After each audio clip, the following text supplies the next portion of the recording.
আল্লাহর শাস্তি এটা নয় যে আল্লাহ আপনার টাকা পয়সা ছিনিয়ে নিল। আল্লাহর শাস্তি এটা নয় যে আল্লাহ আপনার জমি জায়গা ছিনিয়ে নিল। আল্লাহর শাস্তি এটা নয় যে আল্লাহ আপনার ক্ষমতা ছিনিয়ে নিল। যদি এটাই আল্লাহর শাস্তি হতো তাহলে দেখেন, 1 মিনিট দেখেন, ইব্রাহিম আলাইহিস সালাতু ওয়াস সালাম হচ্ছেন আবুল আম্বিয়া, নবীগণের পিতা, মুসলিম জাতির পিতা। ইব্রাহিমের সন্তান হচ্ছে ইসহাক, ইসহাকের সন্তান হচ্ছে ইয়াকুব, ইয়াকুবের সন্তান হচ্ছে ইউসুফ। ইউসুফ আলাইহিস সালাতু ওয়াস সালাম নিজে নবী, তার পিতা নবী, তার দাদা নবী, তার পরদাদা নবী। আন নাবী ইবনুন নাবী ইবনুন নাবী ইবনুন নাবী, নবীর ছেলে নবীর ছেলে নবীর ছেলে নবী। এর চেয়ে সম্মানিত বংশ পৃথিবীতে আর নাই, আর হয় না। ইব্রাহিমকে আল্লাহ যে সম্মান দিয়েছেন, যত নবী কিয়ামত পর্যন্ত আসবে, ইব্রাহিমের পরে যত নবী এসেছে মুহাম্মদ সাল্লাল্লাহু আলাইহি ওয়াসাল্লাম পর্যন্ত সবাই কার বংশধর? ইব্রাহিম আলাইহিস সালাতু ওয়াস সালামের বংশধর। সেই মহান বংশের একজন নবী ইউসুফ আলাইহিস সালাতু ওয়াস সালামকে তার নিজ ভাই, তার সৎ মায়ের পেটের একই পিতার ভাইয়েরা তাকে কুয়ায় নিক্ষেপ করে দিল। আপনার ভাই কি আপনাকে কুয়ায় নিক্ষেপ করেছে নাকি? হ্যাঁ, তাহলে ইউসুফ আলাইহিস সালামকে যে কুয়ায় নিক্ষেপ করা হলো, মানে ইউসুফ আলাইহিস সালামকে কি আল্লাহ ভালোবাসেন না? কথার আমার উত্তর দেন। আচ্ছা, ইউসুফ আলাইহিস সালাতু ওয়াস সালামকে কুয়া থেকে তুলে ক্রীতদাস বাজারে বিক্রি করা হলো, গোলাম। আপনি কোনোদিন ক্রীতদাস হিসেবে বাজারে বিক্রি হয়েছেন? উপস্থিত যারা আছেন, বিক্রি হননি। ইউসুফ আলাইহিস সালাম মানুষের বাড়িতে বিক্রি হয়ে মানুষের বাড়িতে কাজের লোক, চাকর হয়ে কাজ করেন, ঝাড়ু দেন, পানি চাইলে পানি দেন। উনি তো আর জানেন না ওনার সাথে কি ঘটেছে, উনি তো ক্রীতদাস, ওনাকে তো কিনে নিয়ে যাওয়া হয়েছে, উনি তো কাজের লোক, চাকর। আপনি কোনোদিন মানুষের বাড়িতে চাকর ক্রীতদাস হিসেবে ছিলেন? ছিলেন? ছিলেন। ইউসুফ আলাইহিস সালাতু ওয়াস সালামকে আল্লাহ সুবহানাহু ওয়া তাআলা ওখান থেকে এমন মিথ্যা অপবাদ তার মাথার উপর চাপিয়ে দেওয়া হলো, এমন মিথ্যা অপবাদ, ওরকম মিথ্যা অপবাদ আপনার নামে হয়তো কোনোদিন চাপানো হয়নি। সেই মিথ্যা অপবাদ মাথায় নিয়ে উনি চলে গেলেন জেলে। টানা 7 বছর জেল খাটলেন। আপনি জেল খেটেছেন 7 বছর? খাটেননি। এই যে কুয়ায় নিক্ষেপ করা হলো ইউসুফ আলাইহিস সালাতু ওয়াস সালামকে, বাজারে বিক্রি করা হলো ক্রীতদাস হিসেবে, মানুষের বাড়িতে কাজ করলেন চাকর হিসেবে, অপবাদ মাথায় নিলেন, মাথায় নিয়ে জেল খাটলেন 7 বছর। এতগুলো বিপদ তিনি অতিক্রম করতেছেন, তখন তিনি নিজে নবী, তার বাপ নবী, তার দাদা নবী, তার পরদাদা নবী। আর তখন তার পিতা ইয়াকুব তার জন্য অঝোর ধারায় চোখের পানি ফেলে দোয়া করতেছেন আল্লাহর দরবারে। তার জন্য তার পিতা নবীর দোয়া আছে, তার নবী জীবিত, পিতা জীবিত। বাম পৃথিবীতে তো এরকম ঘটনা ঘটে যার বাপ নাই তার সাথে, ওনার পিতা জীবিত এবং নবী হিসেবে, এবং চোখের পানি ফেলতে ফেলতে অন্ধ হয়ে গেছে সন্তান ইউসুফের জন্য।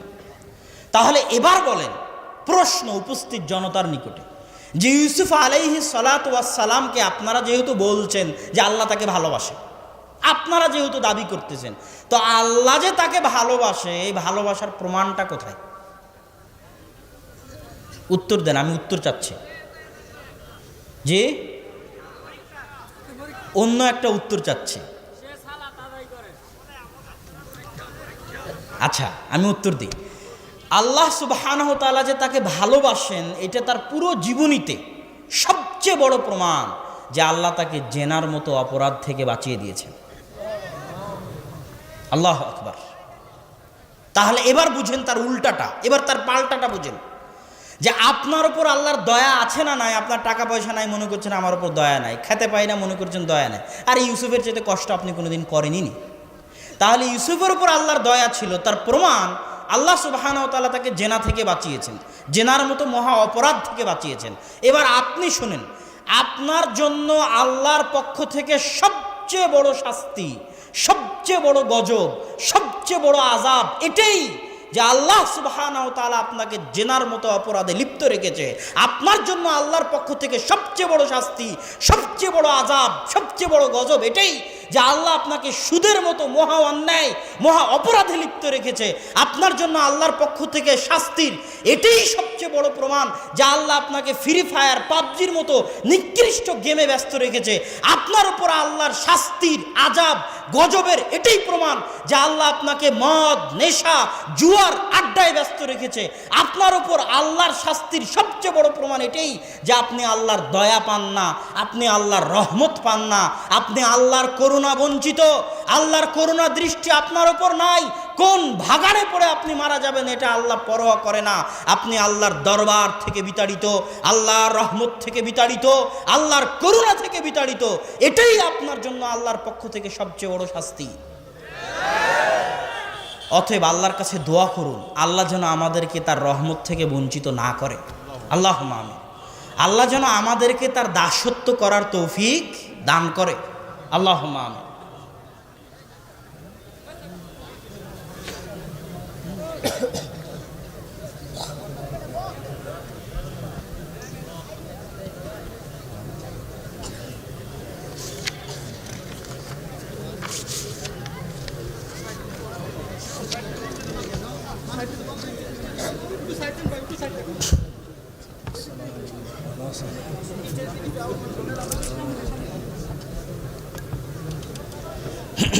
আমরা একটু মনোযোগ দেই, আলোচনার শেষ দিকে চলে এসেছি।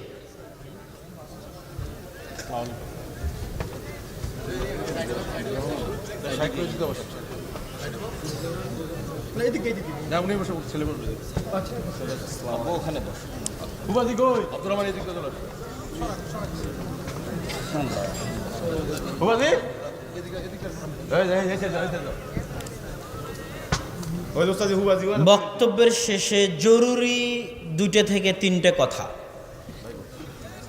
1 নম্বর কথা, আল্লাহ সুবহানাহু তাআলার দয়া রহমত করুণা পাওয়া একটা মানুষের জীবনের সবচেয়ে বড় সফলতা। আর এই দয়া করুণা রহমত পাওয়ার কয়েকটা বড় উপায়। 1 নম্বর উপায় হচ্ছে পবিত্র কোরআন তেলাওয়াত করতে পারা। যে মানুষের জীবনে পবিত্র কোরআন নাই, যে মানুষের সকাল কোরআন দিয়ে শুরু হয় না, কোরআন দিয়ে শেষ হয় না, সেই মানুষের জীবন আল্লাহর রহমত বঞ্চিত, আল্লাহর করুণা বঞ্চিত, আল্লাহর দয়া বঞ্চিত। যেই বাড়িতে কোরআন তেলাওয়াত হয় না ওই বাড়ি আল্লাহর দয়া বঞ্চিত, আল্লাহর রহমত বঞ্চিত, আল্লাহর করুণা বঞ্চিত। কোরআন আল্লাহর রহমত বরকত দয়া পাওয়ার মাধ্যম। যে বাড়িতে কোরআন তেলাওয়াত হয় না ওটা অন্ধকার কবরের মতো বাড়ি। যে জীবনে কোরআন তেলাওয়াত হয় না সেই জীবন কুকুর শ্রীগালের মতো জীবন। আল্লাহ যেন আমাদেরকে কোরআন তেলাওয়াত করার তৌফিক দান করে। আল্লাহুম্মা আমিন। আল্লাহর দয়া রহমত পাওয়ার দ্বিতীয় বড় উপায় হচ্ছে হালাল রুজি। যাকে আল্লাহ হারাম রুজিতে ব্যস্ত রেখেছে সে আল্লাহর দয়া বঞ্চিত। আল্লাহর রহমত দয়া পাওয়ার তৃতীয় বড় উপায় বা এটাই সবচেয়ে বড় উপায়, জামাতের সাথে সালাত আদায় করতে পারা, মসজিদের সাথে সম্পর্ক রাখতে পারা, মসজিদকে ভালোবাসতে পারা, মসজিদের সাথে টিকে থাকতে পারা, 5 ওয়াক্ত সালাত আদায় করতে পারা, আল্লাহকে স্মরণ করতে পারা 5 ওয়াক্ত সালাতে। এটা আল্লাহর সাথে সম্পর্ক রক্ষার, আল্লাহর সাথে যোগাযোগ রক্ষার, আল্লাহর সাথে কথা বলার, আল্লাহর সাথে আদান প্রদানের, মনের ভাব আদান প্রদানের সবচেয়ে বড় মাধ্যম। যার সালাত নাই তার সাথে আল্লাহর কোনো যোগাযোগ নাই, তার সাথে আল্লাহর কোনো সম্পর্ক নাই, সে আল্লাহর দয়া বঞ্চিত, রহমত বঞ্চিত, আল্লাহর দরবার থেকে বিতাড়িত। কোন ভাগাড়ে পড়ে মারা গেল এটা আল্লাহ পরোয়া করেন না।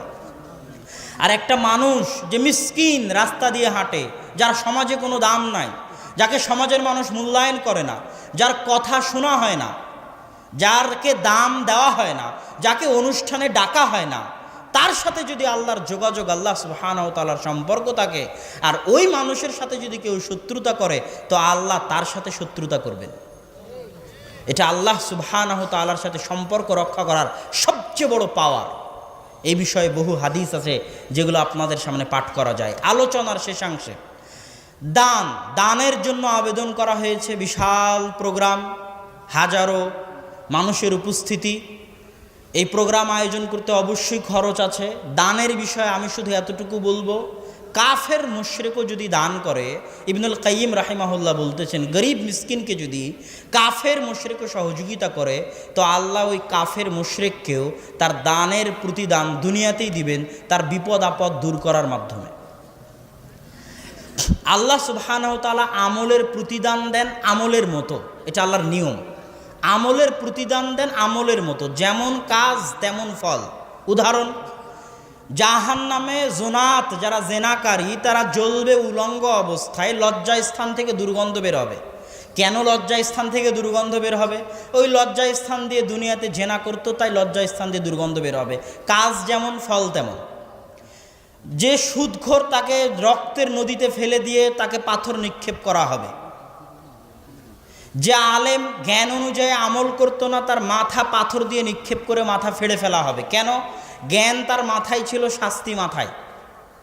যে মিথ্যা কথা বলতো তার গাল ফেড়ে ফেলা হবে, কেন? মুখ দিয়ে মিথ্যা বলতো, শাস্তি মুখে। আল্লাহ সুবহানাহু ওয়া তাআলার প্রতিদানের নিয়ম এটা, ভালো কাজ এবং মন্দ কাজ যেমন কর্ম তেমন ফল। দুনিয়াতে যে চুক্তি লঙ্ঘন করেছে, ওয়াদা ভঙ্গ করেছে, কিয়ামতের মাঠে ওর পিছে চুক্তি লঙ্ঘনের বিশাল একটা পতাকা আল্লাহ ঝুলিয়ে দিয়ে তাকে অপমান করবেন। দুনিয়াতে যে আরেকজনের জমি অবৈধভাবে দখল করেছে, কিয়ামতের মাঠে ওর উপর 7 জমিন চাপিয়ে দিবেন। আমল যেমন শাস্তি তেমন। যে উটের জাকাত দেয়নি, গরুর জাকাত দেয়নি, কিয়ামতের মাঠে ওর উট ওকে আঘাত করতে থাকবে। যে সোনা চান্দির জাকাত দেয়নি, সোনা চান্দি পুড়িয়ে শাস্তি দেওয়া হবে। আমল যেমন ফল তেমন। এটা আল্লাহর নীতি, হিকমা। আল্লাহ হচ্ছেন হাকিমুন আলিম, সবচেয়ে জ্ঞানী, সবচেয়ে প্রজ্ঞাময়। প্রত্যেকটা কাজের পিছনে সূক্ষ্মতা আছে আল্লাহ। তো দান আমল যেমন প্রতিদান তেমন। দানে বিপদ দূর হয়। দানে কি দূর হয়? বিপদ দূর হয়। প্রোগ্রাম কমিটি বিপদে আছে, টাকা নাই। মাদ্রাসা বিপদে আছে, টাকা নাই। গরিব মানুষ বিপদে আছে, টাকা নাই। আপনি টাকা দিচ্ছেন, তার বিপদ দূর হচ্ছে, প্রতিফলও আপনি পাল্টা ওই রকমই পাবেন। আল্লাহ আপনার বিপদ দূর করে দিবেন। এটা যদি কাফের মুশরিকও করে তবুও পাবে দুনিয়াতে।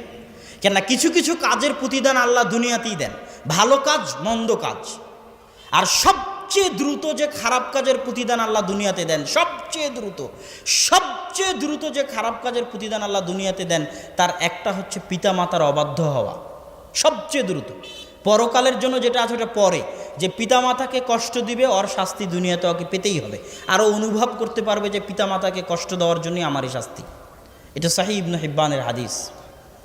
তাহলে যে কাজের প্রতিদান আল্লাহ দুনিয়াতে দ্রুত দেন, তার একটা দান করবেন, বিপদ দূর হয়ে যাবে, আল্লাহ সুবহানাহু ওয়া তাআলার রহমত পাবেন, বাড়িতে বরকত আসবে।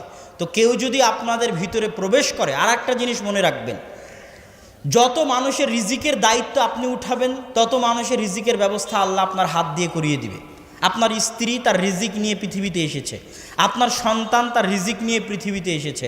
ওর ভাগ্যে যদি পোলাও কোরমা খাওয়া থাকে, ওই পোলাও কোরমা টাকা আল্লাহ আপনার হাত দিয়ে করিয়ে দিবে। ওর যদি ক্যামব্রিজ বিশ্ববিদ্যালয়ে পড়া ভাগ্যে থাকে, ক্যামব্রিজ বিশ্ববিদ্যালয়ে পাঠানোর টাকা আল্লাহ আপনার হাত দিয়ে করে দিবে। এটা আল্লাহর জিম্মেদারি। কেন? রিজিকের আসল মালিক কে? আল্লাহ। লা তাকতুলু আওলাদাকুম খাশিয়াতা ইমলাক নাহনু নারযুকুকুম ওয়া ইয়াহুম। দারিদ্রতার ভয়ে সন্তান হত্যা করিও না, তোকেও খাওয়াই, তোর সন্তানকেও খাওয়াবো। এখনও তুই নিজের রিজিকের মালিক হতে পারিসনি যে নিজের সন্তানের রিজিক নিয়ে চিন্তা করবি। এখনও তো রিজিকের মালিক আমি আল্লাহ। এটা আল্লাহর বাক্য।